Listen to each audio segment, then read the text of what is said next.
우리가 어제 읽은 악한 포도원의 일꾼들 비유에서 예수님을 배척하고 거부한 이스라엘이 하나님의 백성으로서 얻은 특권을 모두 잃어버리고 하나님께서는 이제 새로운 백성을 세워서 하나님의 나라를 이루시겠다라는 어떤 선언적인 내용이 담겨져 있었습니다. 오늘 본문에서는 이제 이 새로운 백성들에게 조금 더 초점을 맞춰서 비유를 하시는데 그 비유가 바로 혼인잔치의 비유입니다. 하나님 나라는 이스라엘과 함께 시작되었지만 이제 새로운 백성이 등장하게 된 것입니다. 이런 의미가 담겨있는 비유가 바로 오늘 본문 말씀입니다. 하나님 나라는 하나님께서 아들의 혼인잔치를 베푸시고 그리고 그 잔치에 참여할 사람들을 불러 모으시는 것과 같다라는 것입니다. 오늘 본문에도 나오지만 먼저 청함받은 사람들이 있었습니다. 2절부터 6절을 보면은요. 천국은 마치 자기 아들을 위하여 혼인잔치를 베푼 어떤 임금과 같으니 그 종들을 보내어 그 청한 사람들을 혼인잔치에 오라 하였더니 오기를 싫어하거늘 다시 다른 종들을 보내어 이르되 청한 사람들에게 이르기를 내가 오찬을 준비하되 나의 소와 살진 짐승을 잡고 모든 것을 갖추었으니 혼인잔치에 오소서 하라 하였더니 그들이 돌아보지도 않고 한 사람은 자기 밭으로 한 사람은 자기 사업하러 가고 그 남은 자들은 종들을 잡아 모욕하고 죽이니 라고 되어져 있습니다. 먼저 청함받은 사람들은 이스라엘 백성들을 상징하고 있습니다. 혼인잔치 때가 돼서 왕이 잔치를 시작하려고 청한 사람들을 다 잔치에 참석하기를 원했는데 이 먼저 청함받은 사람들은 잔치에 오기를 거부했던 것입니다. 오늘 말씀을 보니까 각자 자기 일에 바쁩니다. 밭으로 가고 자기 사업하러 가고 그게 다가 아니라 하나님의 은혜를 전하는 그런 사람들을 모욕하고 죽이기까지에 이릅니다. 그래서 왕은 군대를 보내서 이 모든 사람들을 응징합니다. 지금까지 비유에 나온 먼저 청함받은 자들의 이 행태는 어제 우리가 묵상했던 악한 포도원 일꾼의 비유와 거의 동일합니다. 그런데 오늘 비유가 새로운 백성들에게 더 초점이 맞추어졌다라고 제가 말씀드렸는데 그 이유가 바로 이 다음에 나오는 내용 때문입니다. 우리 8절부터 10절까지를 함께 읽겠습니다. 8절부터 10절입니다. 시작. 이에 종들에게 이르되 혼인잔치는 준비되었으나 청한 사람들은 합당하지 아니하니 내 거리 길에 가서 사람을 만나는 대로 혼인잔치에 청하여 오라 한대 종들이 길에 나가 악한 자나 선한 자나 만나는 대로 모두 데려오니 혼인잔치에 손님들이 가득한지라. 아멘. 잔치를 위해서 길에 나가서 아무나 데려오도록 명령했습니다. 여기서 중요한 건 아무나 데려오도록 명령했다는 것입니다.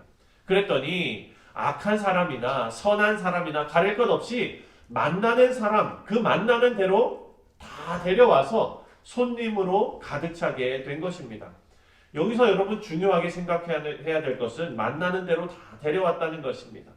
이제 새로운 하나님의 백성들은요, 어떤 특별한 규정이 없이 민족이나 어떤 특별한 정치나 어떤 수준이나 이런 것이 존재하지 않는다는 것입니다.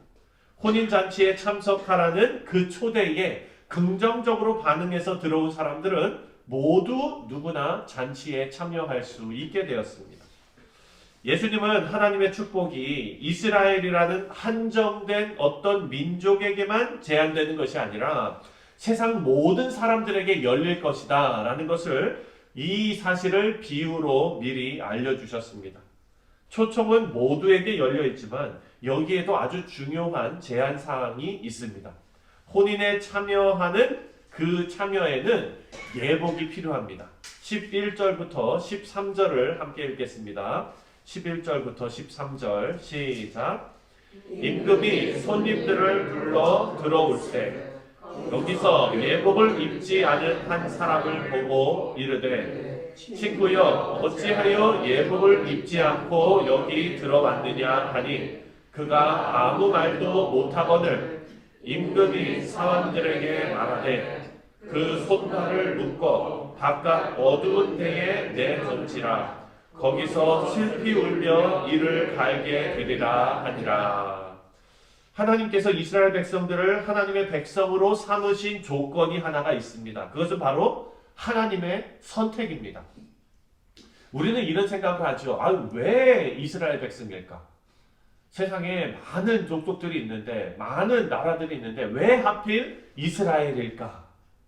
그런 생각을 하지 않습니까? 거기에 대한 답은 하나밖에 없습니다. 바로 하나님의 선택입니다. 아브라함을 택하여 부르신 것도 하나님의 선택이었습니다. 그 이후에 유대인들은 하나님의 축복과 약속을 상속받게 된 것입니다. 그 이유는 단 한 가지입니다. 바로 하나님의 선택입니다. 하지만 하나님의 선택이 유지되는 조건이 있었지요. 그것은 뭡니까? 바로 하나님의 말씀을 청종하는 일입니다. 다시 말해 하나님께서 주신 계명을 준수하면서 지키는 것이죠. 그랬을 때 하나님의 언약이 이루어지는 것 아닙니까? 하나님께서 뭐라고 약속하셨습니까? 나의 말씀을 지키면 나는 너의 하나님이 되고 너희는 나의 백성이 되리라. 그 말씀의 전제 조건이 되는 것은 바로 하나님께서 주신 계명을 준수하는 것입니다. 하지만 이스라엘 백성들은요, 그 특권을 모두 잃어버린 것이죠. 하나님의 나라의 새로운 백성들이 이제 하나님 나라를 상속받게 되었습니다.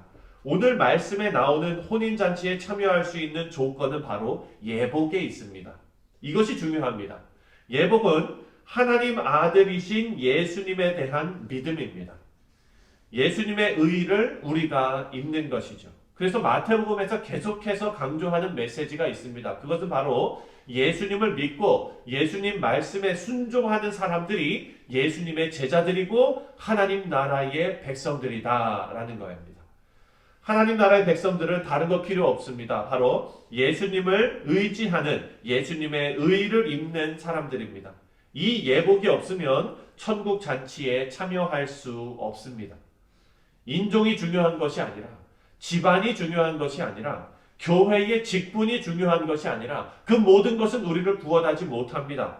우리가 천국 잔치에 참여할 수 있는 유일한 조건은 바로 예수님의 의를 입는 예복에 있습니다. 이 말씀 후에 예수님께서 아주 무겁고 중요한 말씀을 하십니다. 바로 14절 말씀입니다. 다 같이 읽겠습니다. 시작. 청함을 받은 자는 많되 택함을 입은 자는 적으니라. 청함을 받은 자는 많다고 하셨습니다. 하나님 나라에서 영원한 생명을 얻을 수 있도록 초대받은 사람들은 많다라는 것입니다. 길거리에서 아무나 초대했기 때문이죠. 그런데 택함을 입은 자는 적다라고 말씀하셨습니다.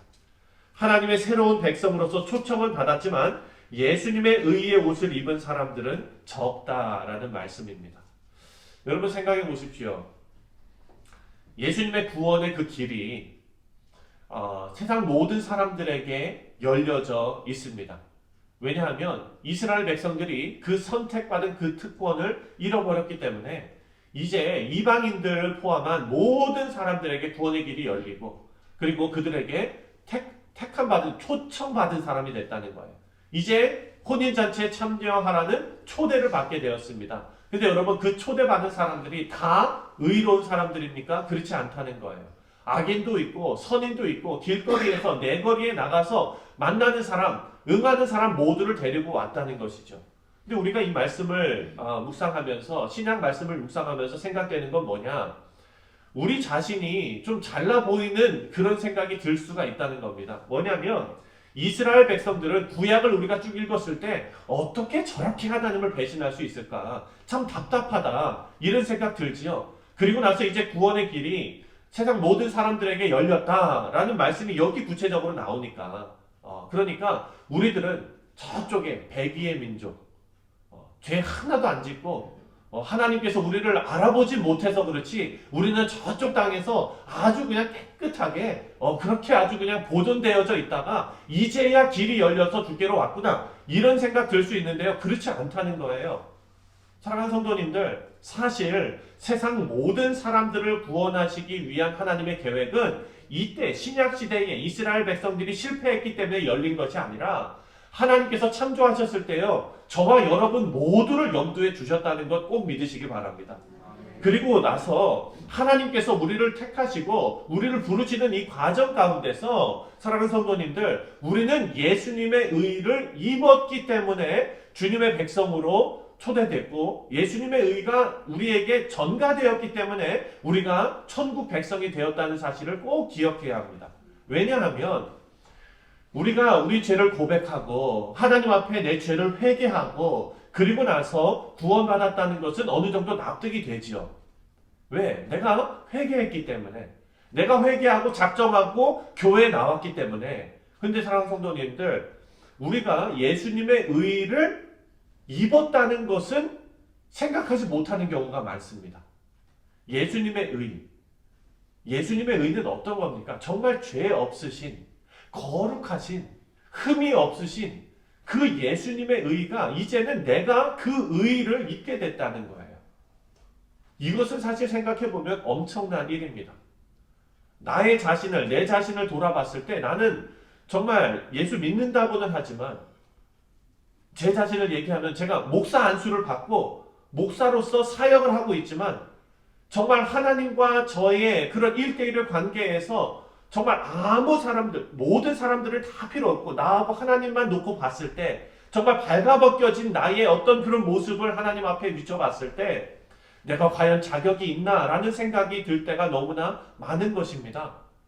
그럼에도 불구하고 예수님의 그 의를 저에게 입혀주셨기 때문에 저는 천국 백성이 되었다는 것입니다. 사랑하는 성도님들, 이것이 깨달아지면은요, 이것은 너무나 놀라운 하나님의 은총이고 하나님의 은혜인 것입니다. 예수님이 우리 안에 계신다는 것, 주님의 영이 우리 안에 같이 계신다는 것, 이 특권을 이제 하나님께서 우리에게 주시고, 그리고 하나님께서 하나님의 천국 백성으로서 천국 잔치에 우리를 초대하시고 불러주셨다는 것입니다. 사랑하는 성도님들, 예수님의 의를 입은 사람들만이 예복을 입고 준비된 하나님의 백성들입니다. 예수님의 의를 입은 것은 주님의 말씀을 따라 순종하며 사는 성도들입니다. 예복을 입고 끝난 것이 아니라 이제 예복을 입었으면 그 예복에 합당한 삶을 우리는 살게 되는 것입니다. 바라고 기도하기는 우리 모두가 주님의 의로 옷을 입고 택함 받은 자로서 하나님의 나라의 새로운 백성으로서 귀한 삶을 하루하루 살아내시기를 주님의 이름으로 축원드립니다. 그리고 우리가 수요일에 묵상했던 것처럼 그 길은 어디로 연결되어져 있습니까? 천국으로 연결되어져 있습니다. 그 모든 복을 받아 누리는 우리 귀한 교우들 다 되시기를 주님의 이름으로 축원드립니다.